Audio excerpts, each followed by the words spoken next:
Hey guys, Tech Mentor with the video for you guys. In today's video, we're going to show you how to turn off the iPhone noise cancellation feature on your iPhone.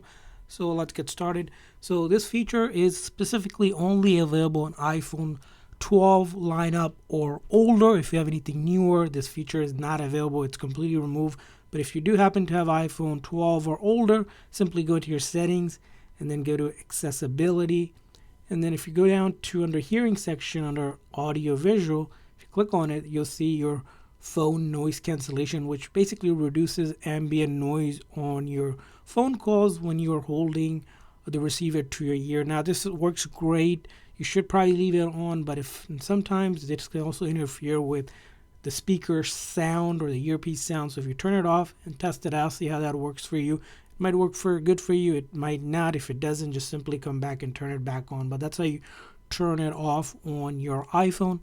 And I hope this video was helpful. If so, please do consider hitting that like and subscribe button for more tips and tricks for your iPhone and other iOS devices. See you guys next time.